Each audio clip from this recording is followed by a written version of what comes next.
to No, I'm Right, the podcast that uncovers the origin stories of some of the biggest name in sports and entertainment. Nick Durst here with Joe Calabrese. And Joe, our guest today, he is a returning one, and that puts him in a very exclusive club. Absolutely. We've had the privilege of having some really great two-time guests with us, including Tim Kirchin, our boy Arda on ESPN, but really happy to have him back on. And unfortunately, the New York Knicks season did not go as optimistic as we thought it would be at the start, but here he is to answer a couple of those questions and a few more. Returning guest, Marc Berman of the New York Post. Marc, welcome back to the show. How you doing? It's great to be back, Nick and Joe. Yeah, it was not the most fun season for Knicks fans.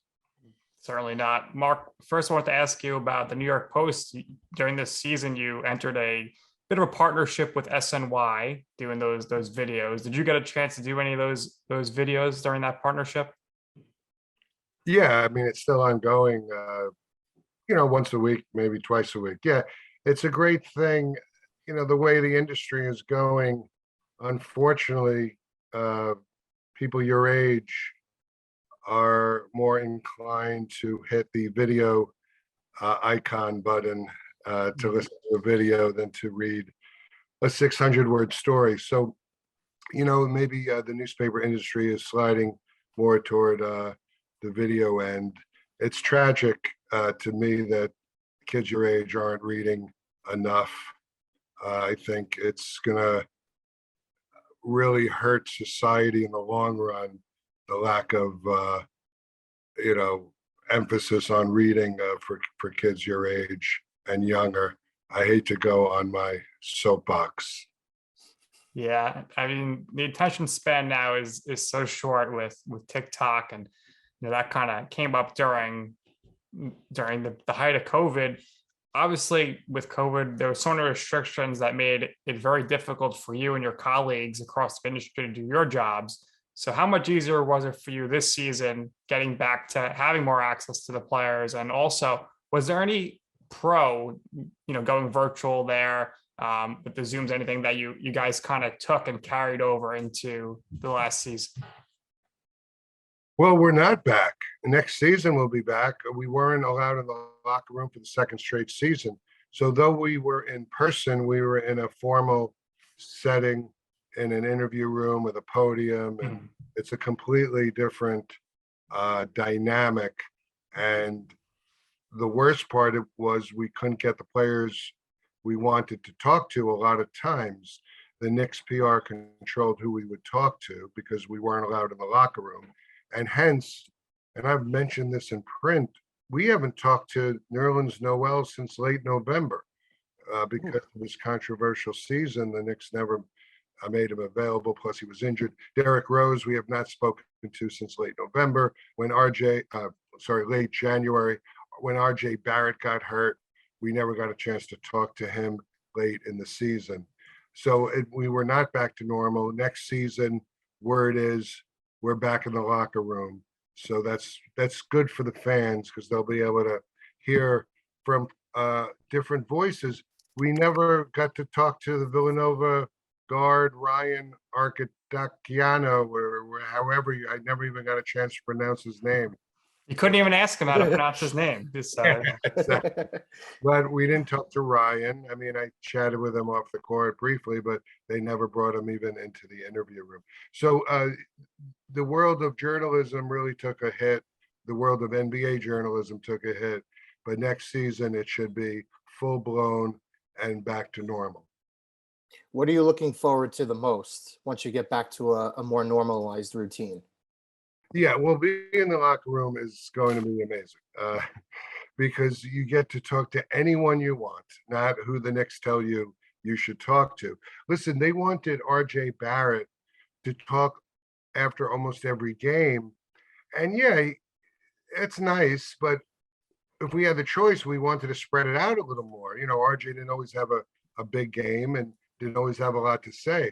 So we would want to talk to the player who was 2 for 14 and like Kemba Walker, or we weren't able to get to Kemba when he was in exile. He wasn't in exile. He just wasn't being brought to the interview room because he was out of the rotation.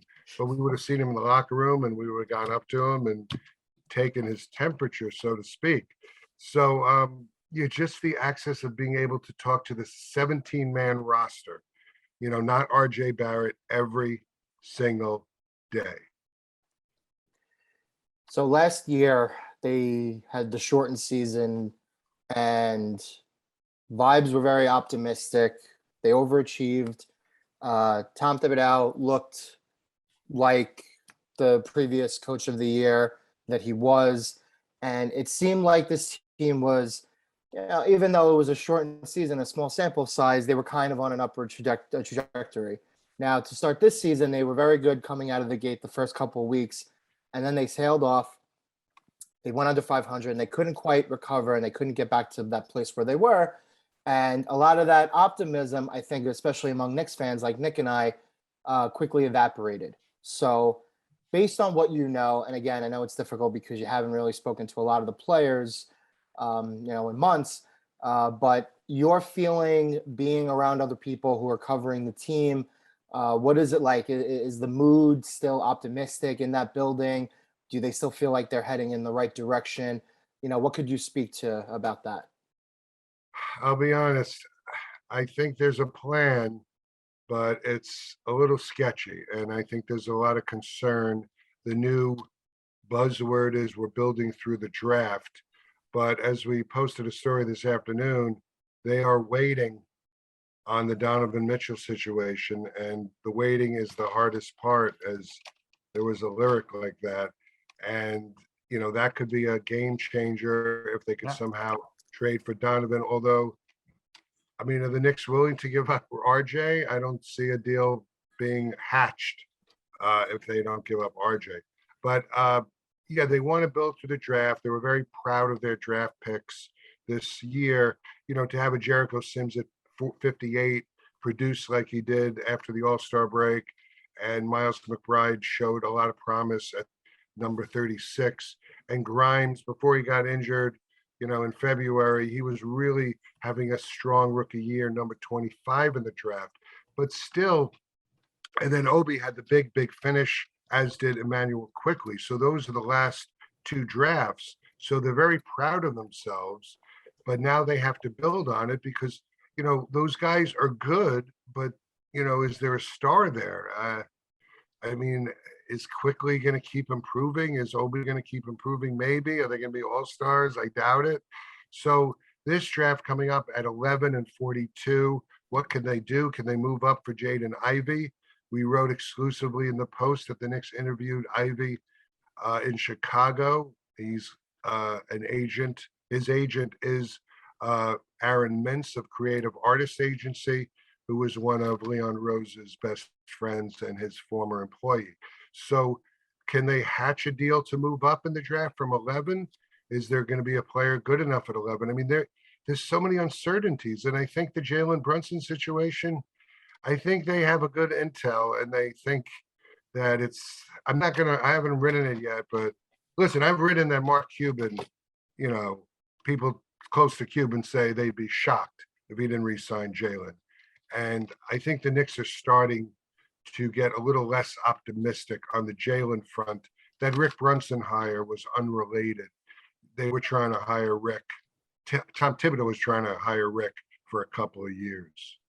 Yeah, so I want to talk trades, but first, talking staff here. The Knicks, are they going to lose Johnny Bryant? Is he one of the favorites for that Jazz job? And how would that impact Donovan Mitchell's mindset? Well, that's it. If Johnny Bryant goes to the Jazz as the head coach, Donovan Mitchell is going to at least stick another season out to see how his buddy does. He's called him his brother. They were very tight. I witnessed it when we were in Utah a few months ago after the game. I saw Donovan and Johnny huddling together alone in the hallway. So just the fact that, Johnny is coming up as a top candidate shows that Donovan is influential still in this hire, which is not good for the Knicks as far as getting him to demand a trade. Danny Ainge doesn't know Johnny Bryant. really at all. And he's the decision maker. He wasn't with the franchise when Johnny was there with Utah, but Johnny's a name in Utah because he went to the college there, the University of Utah, and played. So, but he has no head coaching experience. It's not like Danny Ainge to hire someone without that type of experience, unless it means Donovan Mitchell stays with the Jazz for his contract. So every year for, let's say, the past 3 years, these three guards have been linked to the Knicks. So I'll give you their names, rank them from most likely to least likely to be a Knick at some point in their careers. Obviously, Donovan Mitchell, who we just discussed. We've been talking about Chris Paul for probably a decade coming to the Knicks. And last one is Russell Westbrook. And you keep hearing those rumors. I don't know if there's any truth to them, like, oh, maybe they could get Randall for Westbrook. I don't know if that works for either team really, but in those three guys, any of those seem potentially likely that one of them could be a Knick at some point this season or next? Well, my gut reaction when I heard people still talking about Westbrook was, no, the Knicks would never do that. But then you realize, he's got the $45 million final year of his contract, and then he could be just a placeholder. And then the Knicks actually have a lot of expiring contracts after the 22-23 season. So, they can have cap space, and Westbrook would be a 1-year situation. So I could see that as a last ditch desperation act, but I think that's the least likely. Chris Paul was just paid a ton of money in that contract extension last summer. Mm-hmm. And I know the Suns had the best record in the NBA in the regular season, but that game 7 was alarming. I don't know what happened, how they quit on that game. And you wonder if Sauber, who's a very temperamental owner, is wondering, is this did I make this horrible investment? Chris Paul looked exhausted in game 7. He's only going to be a year older. So who knows? Yeah. There's been no talk. It's been so quiet in Phoenix on what their plan is, but who knows if they decide to put Chris on the trading block, realizing, we're trying to win a championship here, and I don't know if this is going to happen. But listen, they had the best regular season of any NBA team, so it's tough to imagine, but maybe in a year. So, and then the third was Donovan. And listen, the minute Johnny Bryant actually got hired by the Knicks to Tom's staff, we started writing that one of the reasons was possibly to draw Donovan, because Thibodeau didn't know Johnny Bryant from a hole in the wall. And they, William Wesley, obviously the CAA connection, Johnny Bryant is a CAA guy, and they hired him for Tom's staff. So how ironic, though, would it be if Johnny Bryant is the person that keeps Donovan in Utah by jumping ship and heading to Salt Lake City? I'm going to just say, but you mentioned earlier, it's going to take a heck of a trade there. Start with RJ Barrett. You're probably looking at 2 to 3 first-round picks. So who knows if that'll work out. Last summer, a big topic of discussion, which I hope to see you writing about this summer, is, will Carmelo Anthony come home again? Any chance of this that the Knicks are interested in Carmelo Anthony this offseason? Because he actually played pretty well, but it was just a disaster of the Lakers last season. I have been definitely thinking along those lines too. The Lakers are a mess. I don't know what Darvin Ham has in mind. Carmelo was hitting 3-point shots and, was one of their better players. But there was such a losing team. But anyway, regarding the Knicks, yeah. Sounds good. What do you got to lose? That's a position they don't really. That's why they traded for Cam Reddish. They don't really have a 3-4. Right. And Carmelo, Leon Rose loves Carmelo as his former client. And, I know in his younger days, maybe he wasn't a great leader, but I think he's got so much knowledge that he could really impart something on these young guys, including Cam Reddish. So, yeah, it's a great thought. All right. Looking forward to seeing how that plays out. We're going to start wrapping up here, Mark. We always love having you on. We got to talk a little Knicks, but of course, the core of our show is talking origin stories. So I wanted to ask you, for yourself personally here, what would you say in your career was your I'm right moment? So what we mean by that is a time where you wanted to pursue something or do something, You ask somebody for advice, they say, Mark, I don't think that's a good idea. Don't do that. And you say, you know what? I'm going to do it anyway. And ultimately you will see why it is that I'm right. So what is it called, the moment? That you know I'm right You know I'm moment. right So moment. like kind of like I told you, see, I told you so. Right. In covering the Knicks, I mean, honestly, I mean, I know this is recency bias, but a lot of people I debated with when we were talking about last season and their 41-31 record. And I started writing, especially after they got clocked by Atlanta in the playoffs. I started to write that this may have been a little bit of a mirage, and I have a headline on a story with mirage in it. That season, this may be a mirage. It was empty gyms. The garden was empty with no booze. I had my epiphany moment that season when I made a rare road trip to Phoenix, and they set the record for the biggest crowd of that pandemic season of 8,000. And the Knicks collapsed in the fourth quarter, and the crowd was bedlam. And I was like, wow, this is like how it should be, like with all the fans here. And maybe the Knicks, are a little bit of a fluke here, winning in empty gyms. And then in the playoffs against Atlanta in the cauldron, they got swamped. So I feel like, I'm not saying that my bosses were a little, skeptical about some of my narrative, but yeah, I was writing about that flukiness of last season. And a lot of people called me I'm a hater and all that.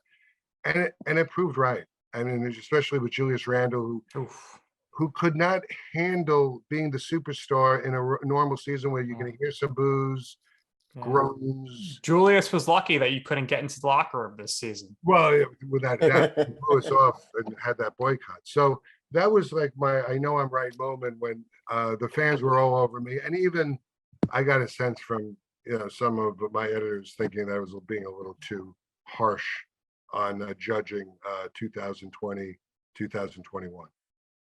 Well, there's a reason why you're in the position that you're in. You follow this team, you cover them, you see them much more often in person. Previously, now you'll get back to a normal routine this year. But yeah, like I said at the top, I think a lot of the goodwill from last season, I think that very, very quickly ended a couple weeks into this season. And I still think there are a lot of positives, and I think you would agree with that too.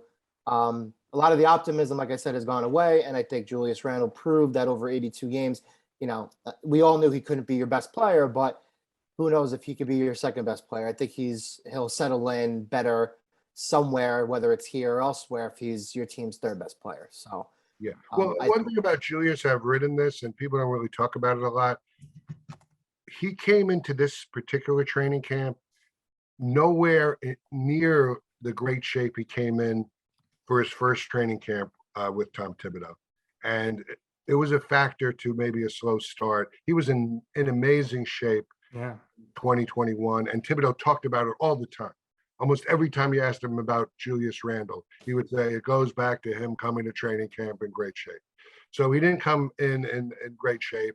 There was an Instagram today, looked like he was working pretty hard. In fact, with Miles Turner, doing some various crazy drills.